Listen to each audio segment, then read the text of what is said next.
Hello and welcome to the customer release training for Sage 300 Construction and Real Estate. This is for CD version 12.1. My name is Olivia Romer and joining us later is Seth Myers. We are both Sage 300 Construction and Real Estate certified consultants.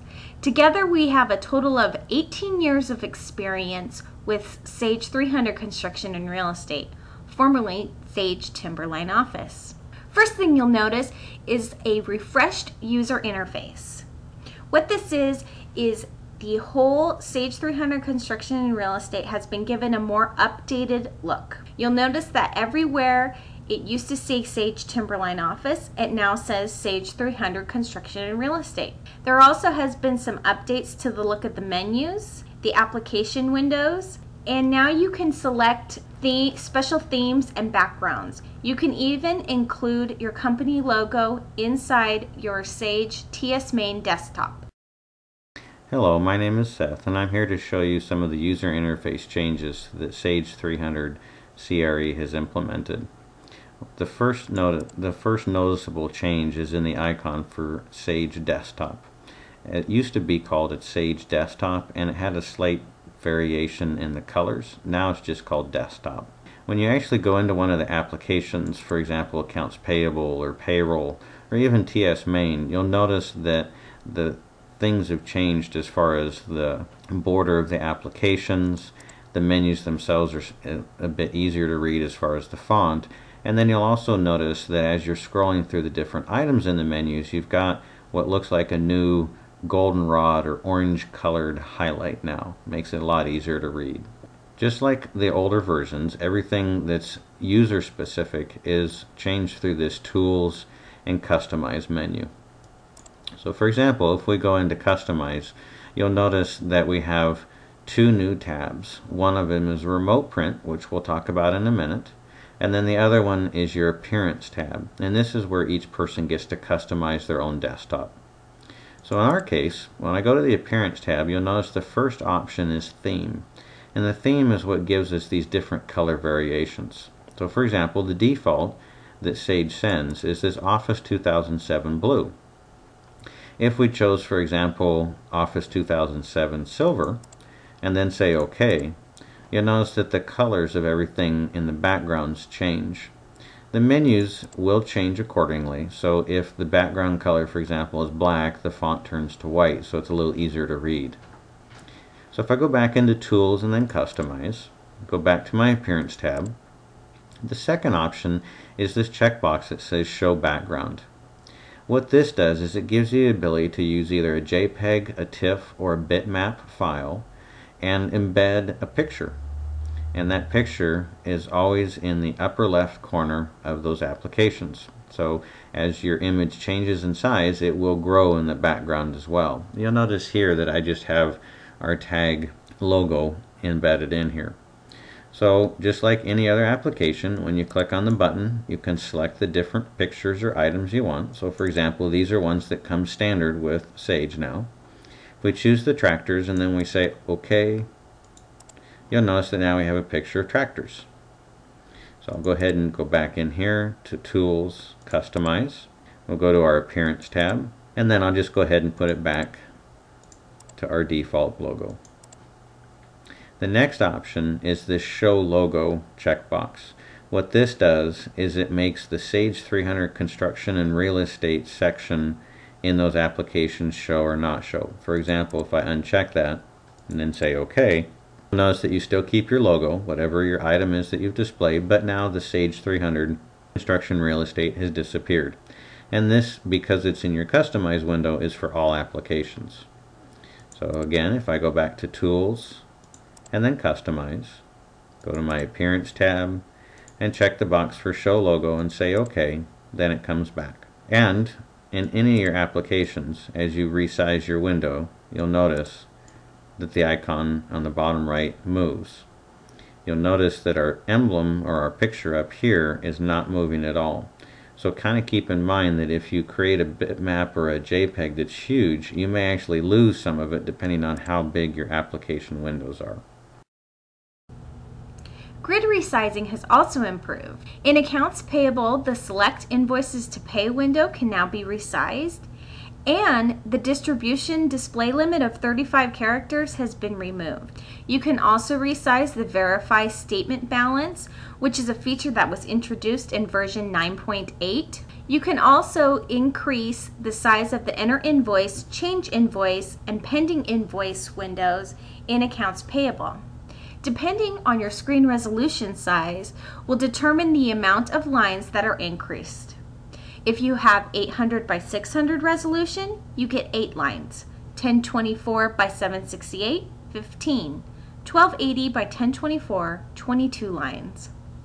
The same for payroll enter time. 800 by 600, 10 lines. 1024 by 768, 17 lines. And 1280 by 1024, 22 lines. Please keep in mind that you cannot go a higher resolution than 1280 by 1024. As Olivia mentioned, they've increased the grid size in a few different areas. For example, here in accounts payable, when you go into enter invoices and you go down to the distribution, depending on what your screen resolution is set to, you'll get more rows. For example, right now I have my screen resolution maximized, so as you can see, you have many more rows in the distribution that you can see. Reporting has also improved. Now you have the remote print feature available. What this allows you to do is send your print job to a faster machine, such as your server. Once it finishes processing the report, it sends it back to your workstation to print. This has to be done in 2 places. You can set it up through Options and then Tools and Customize. Also, if you do not want to set this up, you can do it on the fly with Remote Print available in the printer setup screen. The next thing that they've changed is the ability to do what's called remote print. What remote print does is it gives you the ability to select either a different machine, like your server, or another person's workstation that maybe not be used as often, to generate your reports. This gives you the ability to keep working on your own machine and not tie up the resources on your computer while those reports are generating. For example, if you run the custom accounts receivable aging report, a lot of times the crystal-based ones can be kind of slow. So what you have the option to do now is say, hey, I want to run my reports on the server, generate them, but when you get the print preview, it will still pop up on your screen. In order to activate, there's 2 sections you have to set up. The first one is through Tools and Options. Options is what turns the feature on or off for everybody in the sense of giving them the ability to do this. When you go into Tools Options, you'll notice that we have a tab called Reports, just like you had before, but now there's a new button called Remote Printers. When you click on the Remote Printers, you'll get a new window that pops up, and you would see all the different printers that you potentially could select. And when you're done, you hit Close, and then you say OK. This enables the feature for everybody in your office. Now, in order to turn it on for an individual person, you go back into Tools and then Customize. And you'll notice that, like I mentioned, there's now a Remote Print tab. And then we have this checkbox that says Remote Print. When you check that, that means this person on this machine will be able to use one of those printers that you've selected and set up a few minutes ago. You'll always want to do validate just to make sure that their computer can connect and actually communicate with those networked printers. When done, you say OK. And then any reports that they generate, for example, if I go to Reports, Lists, and Vendors, and I go to my printer setup, you'll notice that I have this new checkbox that says Use Remote Print. And by default, because I've gone through Tools Customize and selected it, this will be chosen for all prints, meaning any report you print will always go to this machine. Again, through Tools, Customize, go to our Remote Print, uncheck the box, and say OK. Now that feature is turned off. 90% of the time you generate your reports on your own machine, but once in a while you have one of those really long reports that you want to generate. You can leave the box unchecked in the Tools Customize, but when you actually go into the printer setup for that particular report, just go ahead and check the box, and when you say OK, again, I don't have any selected, but when you hit Start, you'll get another window that pops up and asks you what printer you want to use, and then it'll generate for you.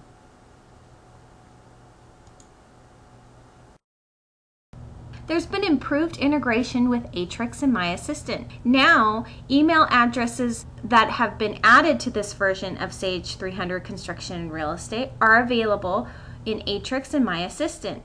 These are the AP Vendor Contact 1 and 2 emails, the employee email in Payroll Employee Setup, the tenant email in Property Management, and the Project Manager and Superintendent email in JC Job Setup. These fields are ODBC writable, but there is no write back to address book. As you can see here, we have the Accounts Payable Contact 1 and 2 email addresses, and the Employee Setup email addresses.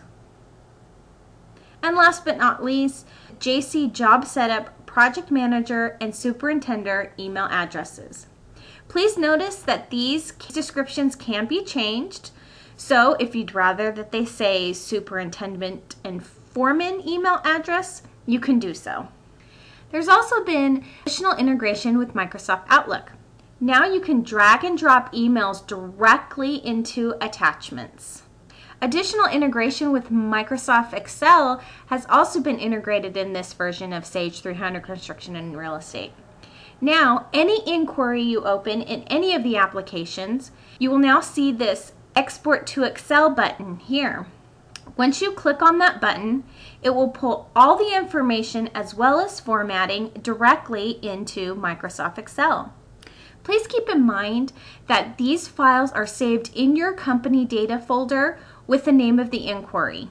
If you don't want to have too much data inside your company data folder, please rename these Excel files and save them to another place on your server. Synchronization has also been improved. Now, when you make no changes to reports or inquiries in the Reports Manager, there will no longer be a synchronization. If you only change the name of a report or inquiry, a quick synchronization will happen. And a full synchronization will only happen if you add, delete, or rearrange any reports or inquiries. An additional new feature that's been added is you can now add Office Connector templates to the Reports menu. This is exciting because now you can launch any of the Office Connector spreadsheets directly from your menu in Sage 300 Construction and Real Estate. If you're using SMTP when sending emails from Sage 300 Construction and Real Estate, you can now carbon copy yourself. If you're not using SMTP email, it will show up in your sent folder.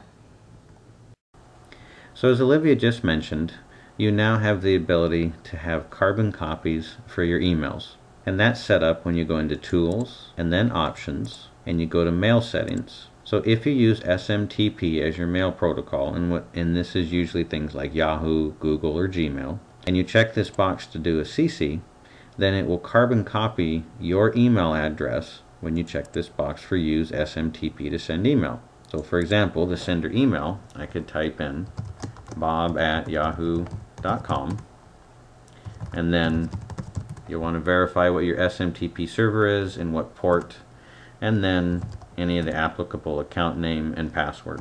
And then every time you send, you'll have the ability to carbon copy. Notice that as of the year-end update of 9/7 and 9/8, all legacy methods of producing the government forms have been removed from the software. These forms were formerly under Tasks, Quarterly Forms, Reports, Government Reporting, and under Tools, Modify Forms, Quarterly Forms. Atrix is now the only supported method of producing government forms for accounts payable and payroll. If you'd like to learn more about Atrix, please see one of our videos on how to use Atrix.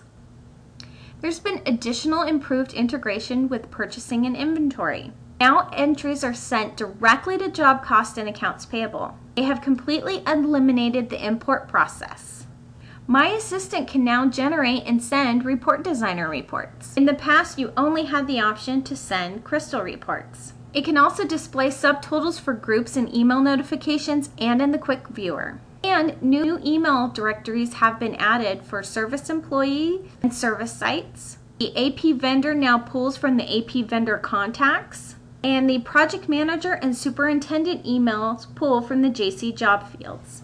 Accounts payable and job costs now have Bing website maps integrated with them. As you can see here in the world icon, this will pull up the address of either your vendor or your job site. Additional features in accounts payable are subcontractor compliance management, which we'll get to in just a moment. We can generate electronic payments. We can now deactivate vendors. Please note that all inquiries and reports have been conditioned to hide any vendors that have been marked as inactive. And also, if you have vendors that you've marked inactive who have open AP invoices, you are still able to pay these open invoices. Now let's take a look at subcontractor compliance. Okay, so now we're going to talk about the biggest chunk of the 12 release, subcontractor compliance. We're really excited about this because this now gives you tons of ability to keep track of different types of compliance items, whether it be your lien waivers, certified reports, or other miscellaneous items. There's two areas that you track subcontractor compliance in Sage 300 CRE. One of them is in job cost through setup jobs, and the second area is through accounts payable and the setup vendors. First area is when we go into job cost, go to setup and then jobs. We'll just pick a job, and you'll notice there's a new tab called job compliance. This is the main area for job cost. And as you can see, it's divided into 4 sections based on the types of vendors that you have in your system. Here we have subcontractor, suppliers, others, and equipment supplier. The first thing that you get to track is what type of vendor you want to actually track your lien waivers at. So for example, I have mine set to generate lien waivers for any vendor that has got a subcontractor type or a supplier type. These are just toggles, so you can turn them on or off as needed. Once you determine which type of vendor you want, then you have to determine what's the bare minimums before you generate a lien waiver. When you click on the button, you get a new screen that pops up. And this is where you determine if you want to generate your lien waivers on all invoices, meaning invoices that go to your commitments, or lien waivers on AP invoices that don't relate to a commitment. And that happens by unchecking this box. So when I uncheck this, the only option is down here at the bottom where it says, if you're not using commitments, then still give me a lien waiver based on this dollar amount. For demo purposes, we're going to go ahead and use both. Once you choose the box that's appropriate, you go in here and you type the amount that you want to use for your minimum. In my case, I'm going to say 0 for both of them. What that does is it gives me the ability to say, I want to generate a lien waiver for everything. By that I mean if you wanted a penny, you could put in a penny.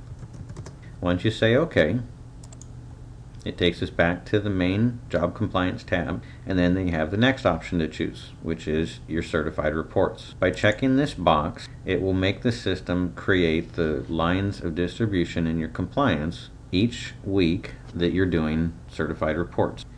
The fourth option is this require final compliance approval checkbox. What this means is that you must have final compliance in order to cut that final check from AP. Your compliance is going to be everything from your insurances to your certified reports, and then other miscellaneous items that you may set up, and I'll show you those in just a second. One other option that you have to give you a little more flexibility in your job setups and your compliance is this box that says choose jurisdiction. Now Sage pre-filled their sample data based on a few different criteria. As you can see, there's a few different counties, there's a couple of different states, and then they just have generic terms here. So you can customize or modify this according to what you need, and that's all done through custom descriptions. For example, if you do a lot of federal work, some private work, and you only want certain items of compliance tracked to your government work, you could create a jurisdiction called government and another jurisdiction called private. Then when you set up your job, you select government, for example here, then it will know by going through your compliance items which ones tie to this job and which ones should be ignored. If you choose not specified, then everything will be tied to this particular job. You'll also notice that we have this section called Final Compliance Approval Percentage. This holds 10% of the total commitment. It will not release payment of that retention, in our case 10%, until all final compliance items have been received. In a sense, you can think of it as retainage. If you're tracking lien waivers, you need to tell it what your through date is. The through date is the last date that when you print those lien waivers, the work is going to be accepted on that lien waiver. And by that I mean, for example, here we have our through date on conditional lien waivers set to the last day of the invoice month. If I prepare an invoice dated the 13th of the month and I generate a lien waiver, it will cover me for the entire month. Whereas if I change this to say invoice date, the lien waiver will print accordingly based on my invoice date. If you choose last day of month, of course, obviously you then have to tell it what your last day of month is. So for example, you could say, hey, the 20th is my cutoff for all of my last day month invoices. Same feature is available on your unconditional lien waivers too. Once you say OK and you save your job setup, you can go to your next job. Now I'll show you the accounts payable section. So when you go into accounts payable and you go to setup and then vendors, we choose our vendor and you scroll to the right a few tabs, you'll notice that there's a new tab called insurance compliance. This tab replaced what used to just be called insurance. In the insurance compliance tab we have three chunks that we need to work on. First one is this button that says insurance certificates. When you click on the insurance certificates, you'll notice the original four, meaning your general liability, your auto, your umbrella, and your workers' comp, they're still there. However, now we have two more types of insurances that we can track. These insurance types, as you can see, I've renamed one of them to say Bob's Insurance. You'll also notice that there's a checkbox in here called override, and this will work in your compliance, meaning if I check this box for Safeco as umbrella insurance, it will let me override anything that's overdue in my compliance. In my case, I'll just keep it unchecked. The second thing that you need to work on is this miscellaneous compliance items. And you can think of this as two different things. Number one, it's where you actually set up the different types of compliance items. So for example, I can say, hey, I've got a particular form, maybe it's a drug test form, that I need just for this vendor. You can go in here and add those different types, and as you can see, you can actually mark as things are received. And as I receive the items, I just check the box for received, and then I tab over to the receive date. And you'll notice that in my case, it's saying January 30th, which is what my computer clock says. It will default to whatever your date is. The combination of the received checkbox being checked and this receive date will make this particular item be in compliance. That gives you the flexibility of saying, hey, I'm not worried about an effective date or an expiration date. I just need to know if I've received it or not. You'll also notice that as it's like a lot of other applications, there's a paperclip icon. So for example, I say, hey, I need to make sure that this guy sends me a copy of all the approved drug test results. I can scan that into my system, save it as a JPEG, for example, or a bitmap. I can come in here, click on my icon, and I can drag that file into this window, and then I have it stored and it's specific to this vendor. Once we close out of the miscellaneous items, we have this third chunk, this create lien waivers for this vendor based on job settings. What this does is it forces the system to go look at job cost. And then based on what we had our lien waiver set to, remember for example I set my commitments to be a penny, it'll say, hey, if I generate a lien waiver for this A1 electric, it needs to be for any invoices where there's a commitment of a penny. If I uncheck this, then you can go through AP settings and set what you want your limits to be for your lien waivers. In this case, I would recommend keeping it checked. Okay, so now that we've got job cost and accounts payable set up, the next question is, well, how do we track any of this stuff? What they did is they put the Subcontractor Compliance here in Accounts Payable. When you go to the Task menu and choose Subcontractor Compliance Management, we get the new window that pops up. And when you call into support, you may hear them refer to it as a hub. The reason they refer to it as a hub is this is where you track everything for your compliance based on the combination of your job and the vendor. The next function that's really nice is this ability to manage secondary vendors. When you click on the secondary vendors, you get this new window, and what this does is it allows us to essentially create vendors that are tied to this particular vendor, meaning A1 Electric. So in my case, I've set up a few here. On this job, and I say what the relationship is. So remember earlier I mentioned to you that you can have a second and a third and a fourth level subcontractor. This is where all that's determined. So for example, on this first one, I have Kathy Chu as my secondary vendor, and her relationship is she's secondary to A1 Electric. Down here, for example, I created another one called Bob, and Bob is also a secondary to A1 Electric.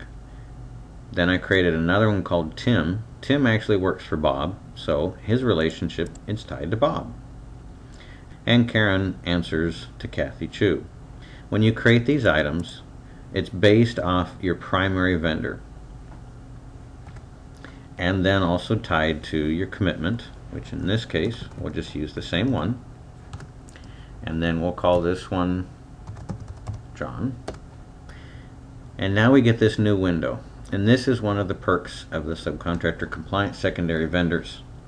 You have the ability to create your secondary vendors as a one-time, meaning, hey, I'm only going to use this person once, never going to see him again. You could create a new company contact in address book, or a new person. So for example, if this is just another guy working from the same company, you just add that person to that company. Or maybe you forgot what the ID is called, you can choose to select an existing address book company or person. In my case, I'm just going to say it's a one-time secondary vendor. So I click OK, and then tab over, and I have to determine what the relationship is. When you click the button, it brings up a new window that shows us all the different vendors that we've set up. So we get to choose who it's secondary to. I'm going to choose Tim, and then say OK. And now I have John working for Tim. If you remember, Tim worked for Bob. So essentially I have a 3-tiered level set of subcontractors right now. Okay? So when you tab over, you can say, hey, I need to make sure that my lien waivers are created for John as well. And there's a good chance he may have certified reports, so I want to make sure I get those too. Joint checks, as Olivia mentioned, you now can do easily from 9/8 forward. You can choose here if you want to make that required. And then the commitment item information I can pre-fill from the commitment item if I want to. And then any kind of description I want to put in for this guy and what amount I want to be tied for him, and then the amount paid based on your joint check. And then of course your dates, your emails, and your phones, all that kind of information just like normal. And then if you have a release for that secondary vendor, you can say, yep, I've released, and what the effective date is for it. So then the next chunk of our hub are these 4 tabs. You'll notice we have one for lien waivers, one for certified reports, one for insurances, and one for miscellaneous. Okay, so let's cover these in a little bit more detail.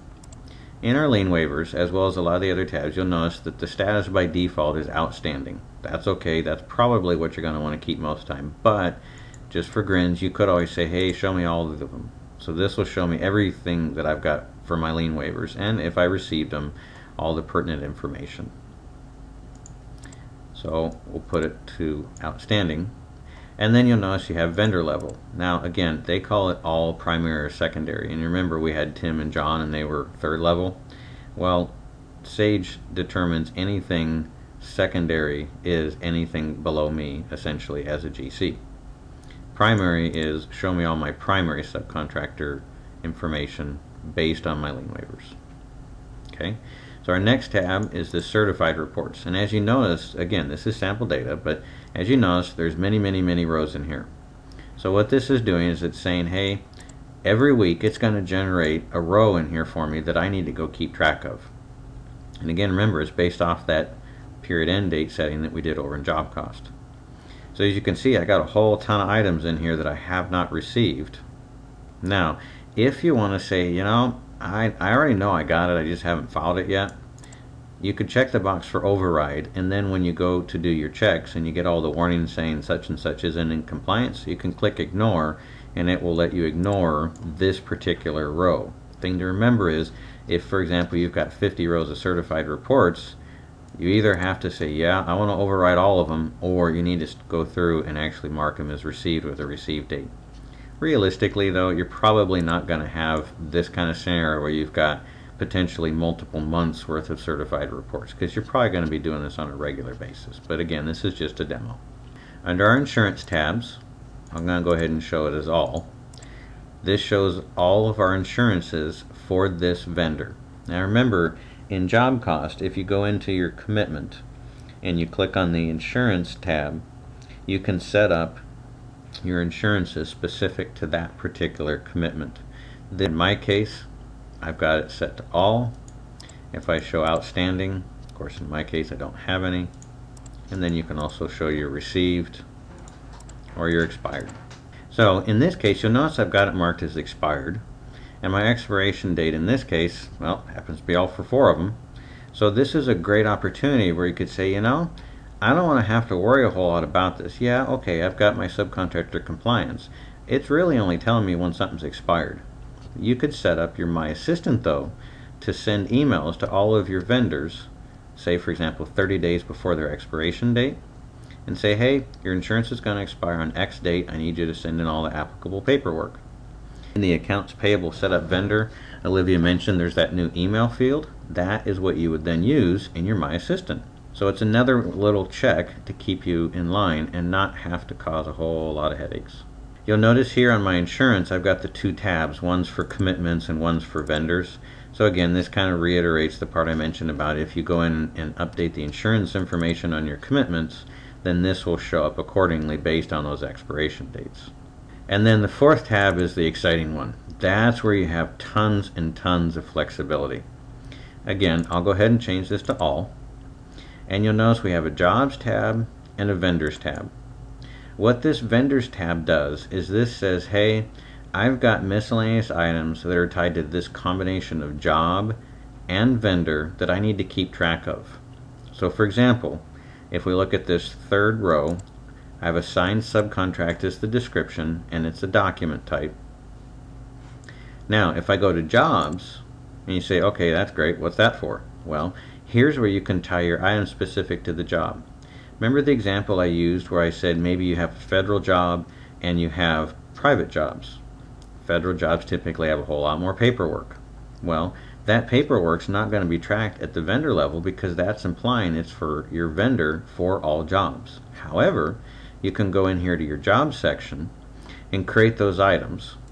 So for example, I could say SF4012 is one of my items, and I can choose the compliance type. I'm going to say it's a document. And now I've set up this requirement for this particular document for this job. Over on the right side, you'll notice that we have our normal 4 boxes. We've got the received that's selected, meaning if I click on this row and I mark received, you'll notice that now our checkbox gets checked. And when we scroll over, our received date is now pre-filling with today's date, because of course today's the 30th. If we do the export to Excel, then this gives us the ability to export this information right over to Excel. So for example, if you have spreadsheets or graphs that you're keeping track of, all that information will come up accordingly. And now I want to show you a general workflow for how you're going to keep track of this subcontractor compliance. So when we go into job cost and we go up to tasks and commitments and we enter a new commitment, right after you hit enter after the description and you type in that vendor and you click enter, that's where the compliance comes up. You'll notice that we get a compliance warning, and the screen is divided into 2 sections. We have the top section, which is just white, and this says, hey, you got some compliance problems. And then the bottom section is grayed, and this kind of grows as your items decrease. So for example, if I only had insurances that were expired, the window would be a little smaller. You say, okay, great, what's this tell me? Well, I have 4 vendor insurance certificates that are out of compliance for this one vendor named 100. Well, unless you've got really good memory, you're probably not going to remember all that information. So, what does that mean? Well, if I hit the details button and I look at the window that comes up, this tells me what my insurance items are that are out of compliance. Now, again, we have 6, so you potentially could have 1 through 6 of them being out of compliance. Okay, that's good. And then this other section is, it says 5 vendor miscellaneous items are out of compliance. And again, remember, on our miscellaneous tab, there's those 2 tabs. One says job, one says vendor. We haven't entered any job information, so this is telling me that any of those items on that vendors tab in the miscellaneous section is what's out of compliance. So in my case here, these are my 5 items that are out of compliance. Okay, so you've got a couple options. You can hit your compliance management button, which brings up that hub we just saw, and you can mark things accordingly. Or you can just say, you know, I don't really care, I've already got the papers, I just don't have time to enter it yet. No problem, click ignore. Now that ignore is a one-time use, meaning the next time I enter another commitment to this vendor, it's still going to pop that window up saying, hey, you're out of compliance. That's okay. The other thing you'll notice is over here on the right side, we now have a checkbox that says final compliance approval. What that means is this subcontract or commitment is going to be one that requires final compliance items. If I don't check this, any of the items I have that are marked as final compliance will not pop up as required. So when you're done and you enter all your commitment information, all that gets saved. So that's the job cost side. Okay, in accounts payable, the workflow happens when we're entering our invoices. If I go to tasks, enter invoices, and I pick my vendor, we get our window that pops up again. Again, just like in job cost, hey, you got 4 compliance items that are out of key for your insurances, and you have 5 miscellaneous items. So just for grins, if I say, hey, you know, I'll go into my compliance management, I'll mark these items accordingly, and then when you click close, it works off the assumption that now you're done. Okay, and so now the last chunk is you've got your invoices entered. Maybe your compliance has now gone out of compliance since you entered those invoices. Maybe it could have been a month or 2. And you're getting down to the point where you need to cut a check for this person. He's standing right next to you and says, hey, I need my money. So when you go into tasks, select invoices to pay, and choose on-screen list. If I choose start, we get that window that we talked about a few minutes ago that's grown in size. And you'll notice now we've got these bluish colored C icons. So this means that each of these items have compliance issues that we need to figure out what's going on with. When you click on the row that has the blue C and you click on compliance management, it says here's where you're out of compliance. Not a problem. I can say ignore and then say OK and then close. And when I go to print my checks, depending on whether or not I said ignore, will determine if my checks actually print or not. If I choose an invoice that I didn't choose ignore, we'll get error messages on the journal and you will not get a check. The thing you want to keep in track of is those journals. So if you always throw your journals out, now's a good time to start keeping them. When we go into this tasks and do print checks, and in my case I'm going to go to a print file just so that we can see everything. I'll choose number 1 and number 2. And then when those are done generating, we go up to our file and printouts, and again you can always go to your printer. We want to look at number 2, and this is where it tells us if we had issues. So remember, we had compliance issues that were off kilter. Now the way I've got it set up is I have it set to not let me ignore anything. So here, for example, it says error, checks not printed. Here's why. My vendor has invoice number 1234 where the lien waiver through date has not been received. So that means I need to go into my hub and go to my lien waivers and mark them as received for all of these different dates. Then you'll notice that I've got a whole ton of certified reports. Again, that huge long scroll list. Here's all the certified reports. And then after our certified reports, we have our insurances. And then we have our miscellaneous items for that particular vendor if we had items that were out of compliance. Once you change and clean up all of this stuff, then all you have to do is just go right back in and print your check. It's still selected, and now it would be clean as far as meeting compliance, and then you'll get your checks. Thank you, Seth. I'm excited about Subcontractor Compliance Management, and I'm sure you are too after seeing all of the features it's capable of doing. Next thing available in Accounts Payable is the Generate Electronic Payments. This will create a notcha file that can be sent to the bank. Please note that joint payments are not allowed, and you must save the Generate Electronic Payments journal to help you with the bank reconciliation. As you can see, we've highlighted it has a series of digits. When you go to reconcile your bank accounts, in the description field, it only shows those series of digits. So in order to reconcile properly, you will need to keep the Generate Electronic Payments journal. Thank you for attending this session of the Customer Release Training for Sage 300 Construction and Real Estate CD version 12.1. For more on Sage 300 Construction and Real Estate, follow us on Twitter, on our blog, or our YouTube channel, and be friends with us on Facebook. And if you ever have any questions, feel free to email at timberline@teamtag.net.